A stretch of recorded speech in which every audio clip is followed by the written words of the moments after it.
ఔజుబిల్లాహిమినషైతానిర్రజీం బిస్మిల్లాహిర్రహ్మానిర్రహీం.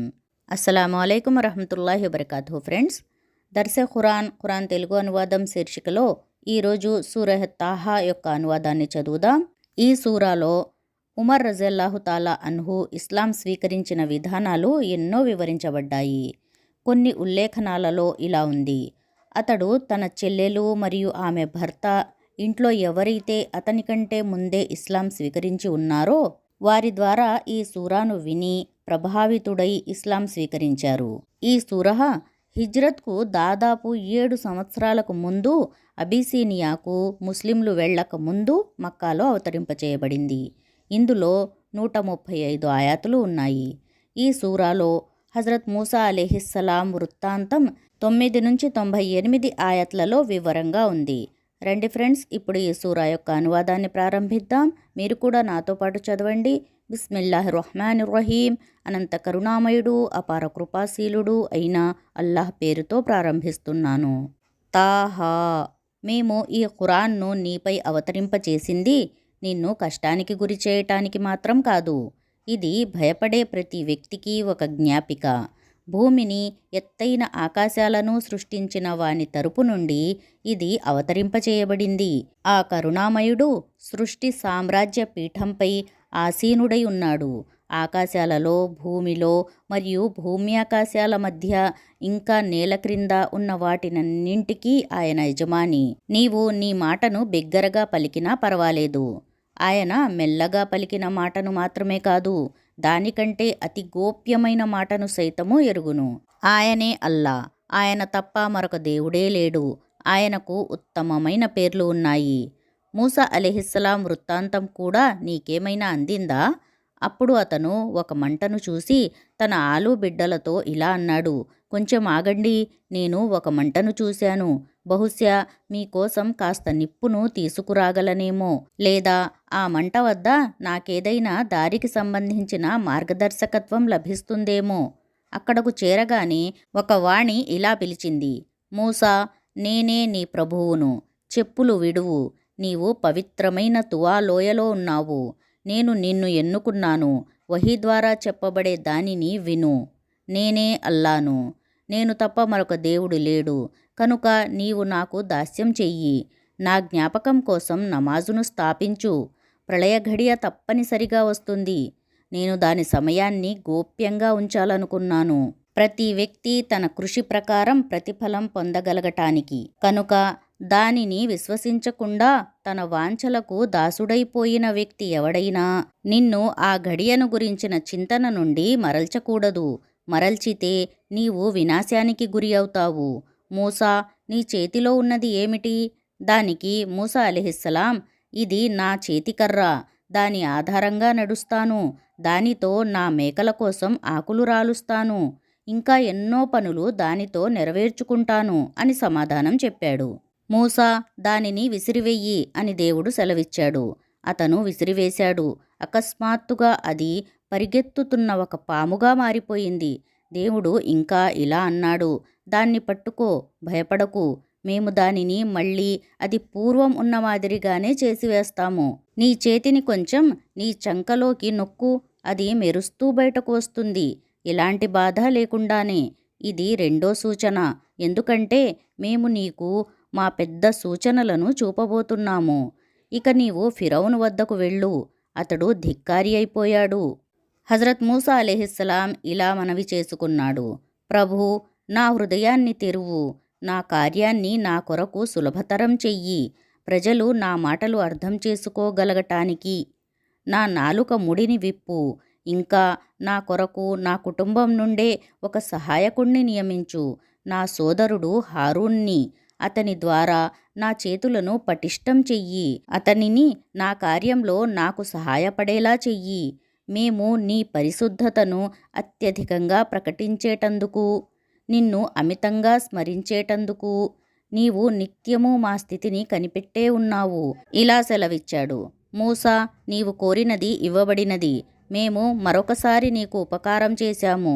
మేము నీ తల్లికి సూచన ఇచ్చిన సందర్భాన్ని జ్ఞాపకం తెచ్చుకో. అది వహీ ద్వారా మాత్రమే ఇవ్వబడే సూచన. అది ఏమిటంటే, ఈ బాలుణ్ణి పెట్టెలో పెట్టి ఆ పెట్టెను నదిలోకి వదిలివెయ్యి. నది దానిని ఒడ్డున పడవేస్తుంది. నాకు ఈ బాలుడికి శత్రువు అయిన వాడు దానిని పట్టుకు వెళతాడు. నేను నా తరపు నుండి నీపై ప్రేమను ఆవరింపజేశాను. నీవు నా పర్యవేక్షణలో పెంచబడే ఏర్పాటు చేశాను. జ్ఞాపకం తెచ్చుకో. అప్పుడు నీ సోదరి అనుసరిస్తూ అక్కడకు వెళ్ళి, ఈ బాలుణ్ణి చక్కగా పెంచి పోషించే ఆమెను గురించి మీకు తెలుపనా అని అంటుంది. ఇలా మేము నిన్ను మళ్ళీ నీ తల్లి వద్దకే చేర్చాము. ఆమె కళ్ళు చల్లబడేందుకు, ఆమె దుఃఖించకుండా ఉండేందుకు. ఇంకా ఈ విషయం కూడా జ్ఞాపకం తెచ్చుకో. నీవు ఒక వ్యక్తిని హత్య చేశావు. మేము ఆ ఉచ్చు నుండి నీకు విముక్తి కలిగించాము. తరువాత నిన్ను విభిన్న పరీక్షలకు గురిచేశాము. నీవు మద్యన్ ప్రజల మధ్య ఎన్నో సంవత్సరాలు గడిపావు. మూసా, ఇప్పుడు నీవు సరిగ్గా సమయానికి వచ్చేశావు. నేను నిన్ను నా కొరకు తీర్చిదిద్దుకున్నాను. వెళ్ళండి, నీవు నీ సోదరుడు నా సూచనలతో. చూడండి, మీరు నన్ను స్మరించే విషయంలో అశ్రద్ధ చెయ్యకండి. మీరు ఇద్దరూ కలిసి ఫిరౌన్ వద్దకు వెళ్ళండి. అతడు ధిక్కారి అయిపోయాడు. అతనితో మృదువుగా మాట్లాడండి. బహుశా అతడు హితబోధను స్వీకరిస్తాడేమో, లేదా దేవునికి భయపడతాడేమో.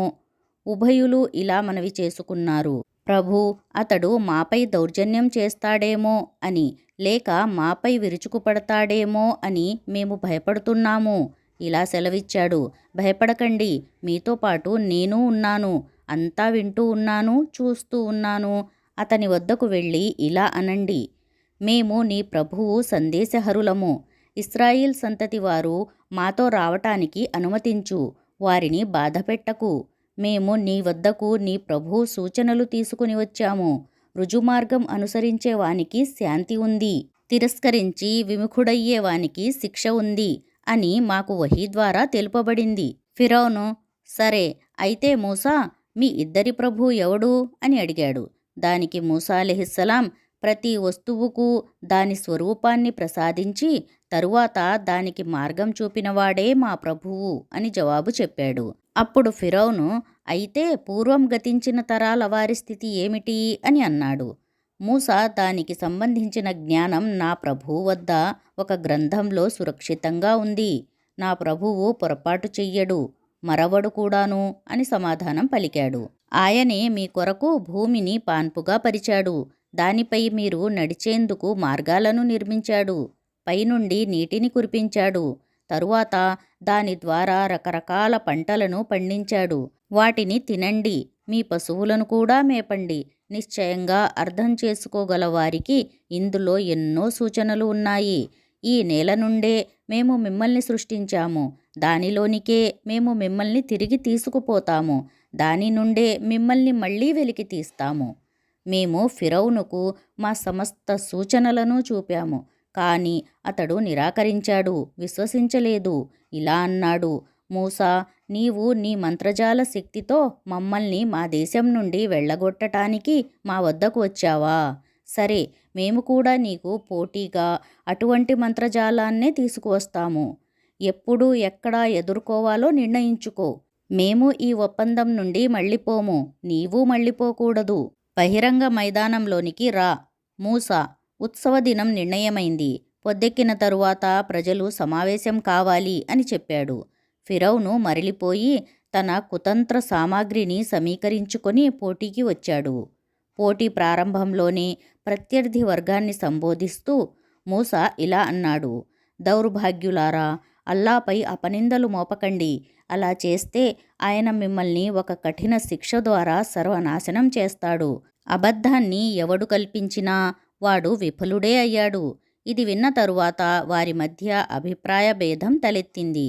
వారు తమలో తాము రహస్యంగా సంప్రదించుకోసాగారు. చివరకు కొందరు ఇలా అన్నారు, ఈ ఇద్దరూ కేవలం మాంత్రికులే. వారి ఉద్దేశ్యం తమ మంత్రబలం ద్వారా మిమ్మల్ని మీ దేశం నుండి తరిమివేయటం. అంతేకాదు, మీ ఆదర్శ జీవన విధానాన్ని అంతమొందించటం. కావున మీరు ఈనాడు మీ శక్తియుక్తులను సమీకరించుకోండి. సమైక్యంగా రంగంలోకి దిగండి. ఈనాడు ప్రాబల్యం వహించిన వాడే గెలిచాడు అనే విషయం తెలుసుకోండి. మాంత్రికులు, మూసా, మొదట నీవు విసురుతావా లేక మేము విసరమా అని అడిగారు. దానికి మూస, లేదు మీరే విసరండి అని అన్నాడు. అప్పుడు అకస్మాత్తుగా వారి త్రాళ్ళు, వారి కర్రలు, వారి మంత్రశక్తి వల్ల పరిగెత్తుతూ ఉన్నట్లు మూసాకు అనిపించింది. మూస తన మనసులో భయపడ్డాడు. మేము ఇలా అన్నాము, భయపడకు, నీవే ఆధిక్యం వహిస్తావు, నీ చేతిలో ఉన్న దానిని విసిరివెయ్యి. ఇప్పుడే అది వారు కల్పించిన వాటినన్నింటినీ మింగివేస్తుంది. వారు కల్పించి తీసుకువచ్చింది కేవలం మాంత్రికుని తంత్రమే. మాంత్రికుడు ఎన్నడూ సఫలుడు కాలేడు. వాడు ఎంత నేర్పరి అయినా సరే. చివరకు జరిగిందేమిటంటే మాంత్రికులందరూ సజదాలో పడవేయబడ్డారు. వారు ఎలుగెత్తి, మేము హారూన్, మూసాల ప్రభువును విశ్వసించాము అని ప్రకటించారు. ఫిరౌన్ ఇలా అన్నాడు, నేను మిమ్మల్ని అనుమతించకముందే మీరు ఇతన్ని విశ్వసించారా? ఇతడు మీకు మంత్రవిద్య నేర్పిన గురువని తెలిసిపోయింది. సరే, ఇప్పుడు నేను మీ చేతులను, మీ కాళ్లను వ్యతిరేక పార్శ్వాల నుండి కుడి చెయ్యి ఎడమకాలు, ఎడమ చెయ్యి కుడికాలు నరికివేస్తాను. ఖర్జూరపు దూలాలపై సిలువ వేయిస్తాను. అప్పుడు మా ఇద్దరి శిక్షలలో ఏది ఎక్కువ కఠినమైనదో, ఏది దీర్ఘకాలికమైనదో మీకు తెలుస్తుంది. అంటే మీకు నేను ఎక్కువ కఠినమైన శిక్ష విధించగలనా, లేక మూసా విధించగలడా అని. మాంత్రికులు ఇలా జవాబు పలికారు, మమ్మల్ని సృష్టించిన శక్తి సాక్షిగా స్పష్టమైన సూచనలు ముందుకు వచ్చిన తరువాత కూడా సత్యంపై నీకు ప్రాధాన్యం ఇవ్వటం అనేది జరగని పని. నీవు చెయ్యదలుచుకున్నది చేసుకో. మహా అయితే నీవు ఈ ప్రపంచ జీవితం గురించి మాత్రమే నిర్ణయం చెయ్యగలవు. మేము మా ప్రభువును విశ్వసించాము. మా తప్పులను ఆయన క్షమించాలని, నీవు బలవంతంగా మా చేత చేయించిన మంత్రతంత్రాలకు మమ్మల్ని మన్నించాలని. అల్లాయే మంచివాడు, కలకాలం ఉండేవాడు. యథార్థం ఏమిటంటే దోషిగా తన ప్రభువు ముందు హాజరయ్యే వాడికి నరకం తప్పదు. అందులో వాడు చావనూ లేడు, బతకనూ లేడు. ఆయన సాన్నిధ్యంలో విశ్వాసిగా హాజరు అయి సత్కార్యాలు చేసి ఉన్నవాడు. అలాంటి వారందరికీ ఉన్నత స్థానాలు ఉన్నాయి. నిత్యం పచ్చగా ఉండే ఉద్యానవనాలు ఉన్నాయి. వాటి క్రింద కాలువలు ప్రవహిస్తూ ఉంటాయి. వాటిలో వారు శాశ్వతంగా ఉంటారు. పరిశుద్ధతను పాటించే వ్యక్తికి లభించే ప్రతిఫలం ఇదే. మేము మూసాకు వహీ ద్వారా ఇలా తెలిపాము, ఇక రాత్రికి రాత్రే నా దాసులను తీసుకుని బయలుదేరు. వారి కొరకు సముద్రంలో పొడిబాటను ఏర్పాటు చెయ్యి. ఎవరైనా వెంటాడుతారేమో అనే భయం నీకు ఏమాత్రం వద్దు. సముద్రం మధ్యగా పోతున్నప్పుడు భయపడనూ వద్దు. వెనుక నుండి ఫిరౌను తన సేనలతో అక్కడకు చేరాడు. తరువాత సముద్రం వారిని క్రమ్ముకుంది. క్రమ్ముకోవలసిన విధంగా ఫిరౌను తన జాతి ప్రజలను మార్గభ్రష్టులుగానే చేశాడు. వారికి సరియైన మార్గదర్శకత్వాన్ని ఇవ్వలేదు. ఇశ్రాయిల్ సంతానమా, మేము మీకు మీ శత్రువు నుండి విముక్తి కలిగించాము.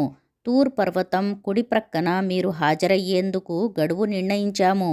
ఇంకా మీపై మన్ను, సల్వాను అవతరింపజేశాము. మేము ఇచ్చిన పరిశుద్ధమైన ఆహారాన్ని తినండి.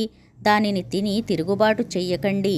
చేస్తే నా ఆగ్రహం మీపై విరుచుకుపడుతుంది. ఎవడి మీద నా ఆగ్రహం విరుచుకుపడుతుందో అతడు పతనం కావటం తథ్యం.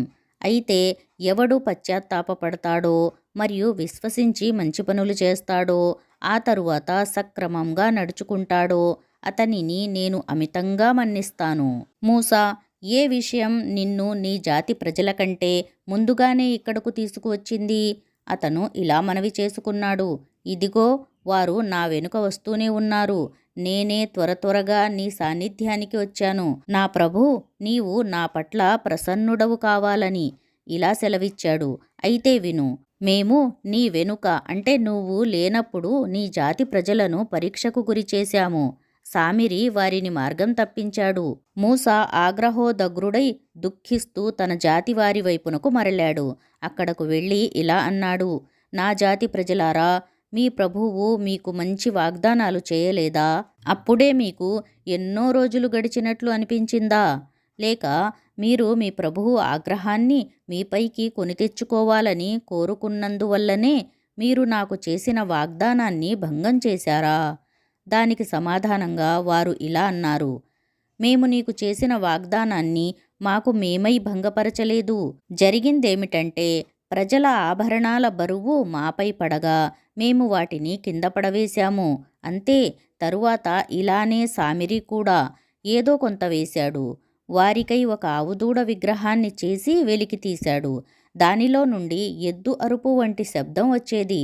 ప్రజలు అరుస్తూ, ఇదే మీ దైవము, మూసా దైవము కూడా, మూసా దీనిని మరిచిపోయాడు అని అన్నారు. అది వారు అడిగిన దానికి సమాధానం చెప్పజాలదనే విషయాన్ని, వారి లాభనష్టాలపై దానికి ఏ అధికారమూ లేదు అనే విషయాన్ని వారు గమనించటం లేదా? హారూన్ అలైహిస్సలాం మూసా అలైహిస్సలాం రాకకు ముందే వారితో ఇలా అన్నాడు, ప్రజలారా, దీనివలన మీరు పెద్ద విపత్తులోనే పడిపోయారు. రెహ్మానే మీ ప్రభువు, కనుక మీరు నన్ను అనుసరించండి, నా మాట వినండి. కానీ వారు అతనితో ఇలా అననే అన్నారు, మా వద్దకు మూసా తిరిగి వచ్చే వరకు మేము దీనినే పూజిస్తూ ఉంటాము. మూసా అలైహిస్సలాం తన జాతి వారిని మందలించిన తరువాత హారూన్ వైపునకు తిరిగి ఇలా అన్నాడు, హారూన్, వారు మార్గం తప్పుతున్నారనే విషయాన్ని నీవు గమనించినప్పుడు నా మార్గాన్ని అనుసరించకుండా నిన్ను వారించిన విషయం ఏమిటి? నీవు నా ఆజ్ఞను ఉల్లంఘించావా? హారూన్ అలైహిస్సలాం ఇలా జవాబు చెప్పాడు, నా తల్లి కుమారుడా, నా గడ్డాన్ని పట్టుకోకు, నా తల వెంట్రుకలను పట్టి లాగకు. ఇశ్రాయేలు సంతతిలో నీవు చీలికలు తీసుకువచ్చావు, నా మాటను లక్ష్యపెట్టలేదు అని నీవు అంటావని నేను భయపడ్డాను. అప్పుడు మూసా, అయితే సామిరి, నీ సంగతేమిటో చెప్పు అని అడిగాడు. అతడు ఇలా అన్నాడు, నేను వారికి కనిపించని దాన్ని ఒకదానిని చూశాను. అప్పుడు నేను సందేశహరుని అడుగుజాడలలో నుండి ఒక పిడికెడు మట్టిని తీసుకున్నాను. దానిని ఆవుదూడపై పోశాను. నా ఆత్మ నాకు అలానే సూచించింది. మూసా ఇలా అన్నాడు, సరే వెళ్ళిపో, ఇక జీవితాంతం నీవు నన్ను ముట్టుకోకండి అని అరుస్తూనే ఉంటావు. నీ విచారణ కొరకు ఒక సమయం నిర్ణయమయ్యే ఉంది. అది నీ విషయంలో ఏమాత్రం తొలగదు. ఇక చూడు, శ్రద్ధాభక్తులతో నీవు ఆరాధించే నీ ఈ దైవాన్ని ఇప్పుడు మేము కాల్చి పారవేస్తాము, భస్మంగా చేసి సముద్రంలో కలిపివేస్తాము. ప్రజలారా, మీ దేవుడు కేవలం ఒక్క అల్లా మాత్రమే. ఆయన తప్ప మరొక దేవుడు లేనే లేడు. ఆయన జ్ఞానం ప్రతి విషయాన్ని ఆవరించి ఉన్నది. ప్రవక్త, ఇలా మేము పూర్వం జరిగిన సంఘటనల చరిత్రను నీకు వినిపిస్తున్నాము. మేము ప్రత్యేకంగా మా వద్ద నుండి నీకు ఒక జ్ఞాపిక అంటే హితోపదేశంను ప్రసాదించాము. దానికి విముఖుడయ్యేవాడు ప్రళయం నాడు పెద్ద పాపభారాన్ని మోస్తాడు. అటువంటి వారందరూ ఒక సంకటంలో సదా చిక్కుకుని ఉంటారు. ప్రళయం నాడు ఈ నేరం యొక్క బాధ్యతా భారం వారికి ఎంతో బాధాకరమైన బరువుగా ఉంటుంది. శంఖం ఊదబడే ఆ రోజున మేము అపరాధులను ఒకచోట చేరుస్తాము. వారి కనుగుడ్లు భయం వల్ల తేలిపోయి ఉంటాయి. అప్పుడు వారు, ప్రపంచంలో మహా అయితే మీరు 10 రోజులు గడిపారేమో అని పరస్పరం గుసగుసలాడుకుంటారు. వారు మాట్లాడుకుంటూ ఉండేది ఏమిటో మాకు బాగా తెలుసు, ఇది కూడా మాకు తెలుసు. అప్పుడు వారిలో అతి జాగ్రత్తగా అంచనా వేసేవాడు సైతం, కాదు, ప్రపంచంలో మీ జీవితం కేవలం ఒకరోజు జీవితం మాత్రమే అని అంటాడు. వారు నిన్ను, ఇంతకు ఆ రోజున ఈ పర్వతాలు ఏమవుతాయి అని అడుగుతారు. ఇలా చెప్పు, నా ప్రభువు వాటిని ధూళిగా చేసి ఎగురవేస్తాడు, భూమిని చదునైన ప్రదేశంగా చేస్తాడు. అందులో మీరు వంకరలు గాని మిట్టపల్లాలు గాని చూడరు. ఆ రోజున ప్రజలందరూ పిలిచేవాని పిలుపు వినగానే నేరుగా వచ్చేస్తారు. ఎవ్వడూ తలబిరుసుగా ప్రవర్తించలేడు. కంఠస్వరాలన్నీ కరుణామయుని ముందు అణిగిపోతాయి. ఒక్క చిరు సవ్వడి తప్ప మీరు ఏమీ వినలేరు. ఆ రోజున సిఫారసు ఏమాత్రమూ పనిచెయ్యదు. కరుణామయుడు ఎవరికైనా దానికి అనుమతిని ఇచ్చి అతని మాటను ఆలకించటానికి ఇష్టపడితే తప్ప. ఆయన ప్రజల పూర్వోత్తరాలను అన్నింటినీ ఎరుగును. ఇతరులకు వాటిని గురించి పూర్తిగా తెలియదు. సజీవుడు, నిత్యుడు అయిన ఆయన ముందు ప్రజల శిరస్సులు వంగిపోతాయి. ఏదైనా అన్యాయం చేసి దాని పాపభారాన్ని తన నెత్తిపై మోసేవాడు అప్పుడు నష్టపోతాడు. సత్కార్యాలు చేసిన వానికి అతడు విశ్వాసి కూడా అయితే ఏ అన్యాయమూ జరగదు. అతని హక్కులు కాజేయబడే ప్రమాదమూ ఉండదు. ఓ ప్రవక్త, ఈ విధంగా మేము దీనిని అరబ్బీ ఖురాన్గా అవతరింపజేశాము. అందులో పలు రకాలుగా హెచ్చరికలు చేశాము. బహుశా వారు వక్రవైఖరిని విడనాడుతారేమో అని. లేక దీని కారణంగా వారిలో చేతన కలిగే సూచనలు జనిస్తాయేమో అని.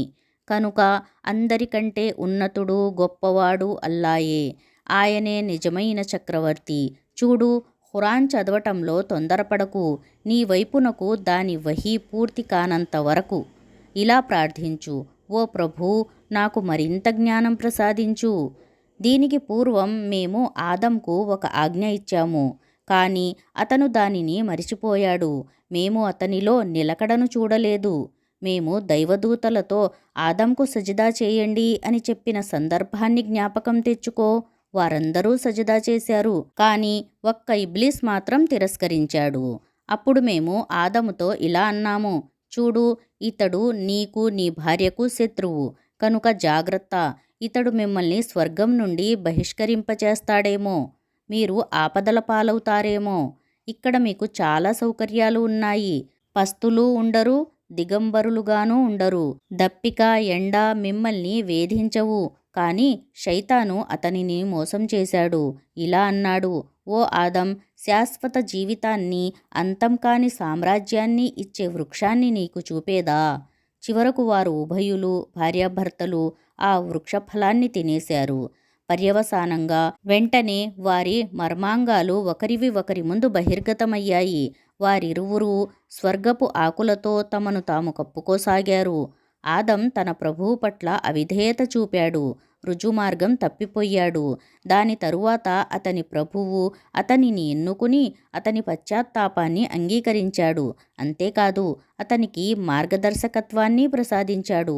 ఇంకా ఇలా సెలవిచ్చాడు: మీరిద్దరూ ప్రత్యర్థులు, అంటే మానవుడు, శైతాన్, ఇక్కడి నుండి దిగిపోండి.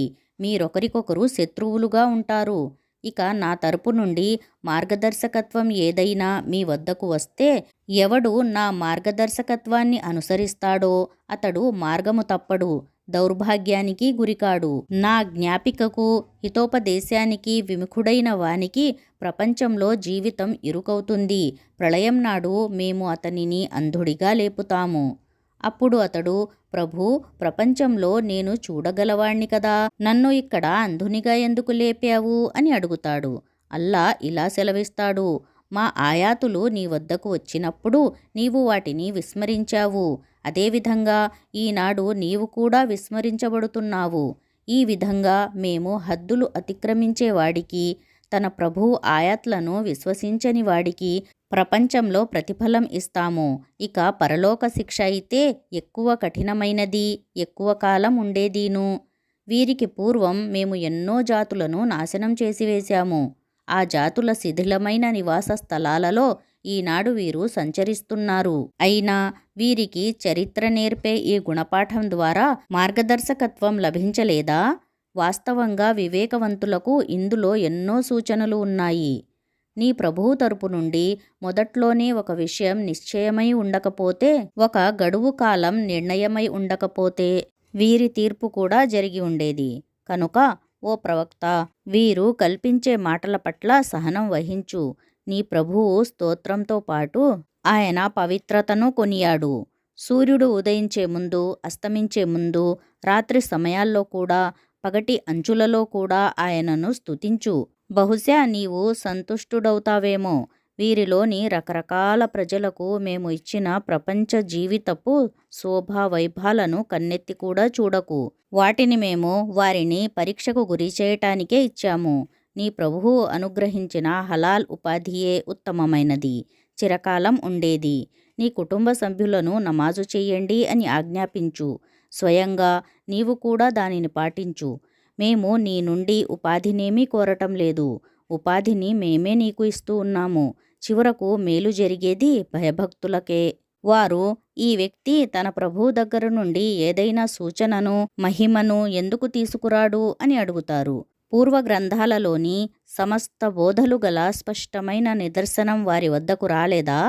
ఒకవేళ మేము దాని రాకకు పూర్వమే వారిని ఏదైనా శిక్ష ద్వారా నాశనం చేసి ఉంటే, వారే తరువాత ఇలా అని ఉండేవారు: ఓ ప్రభూ, నీవు మా వద్దకు ప్రవక్తను ఎవరినైనా ఎందుకు పంపలేదు?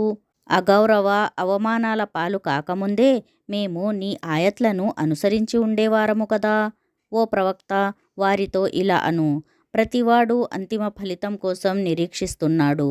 కనుక మీరు కూడా నిరీక్షించండి. త్వరలోనే మీరు తెలుసుకుంటారు రుజుమార్గంలో నడిచేవారెవరో, మార్గదర్శకత్వం పొందిన వారెవరో. అల్హమ్దులిల్లా, సూరహ్ తాహా యొక్క అనువాదం పూర్తి అయినది. యా అల్లాహ్, మా అందరికీ రుజుమార్గంపై నడిచే భాగ్యాన్ని కలిగించు మరియు మా అందరికీ మార్గదర్శకత్వం ప్రసాదించు. ఆమీన్ యా రబ్బుల్ ఆలమీన్. జజాకుముల్లాహు ఖైరన్ కసీరా. అస్సలాము అలైకుం వరహమతుల్లాహి వబరకాతుహు.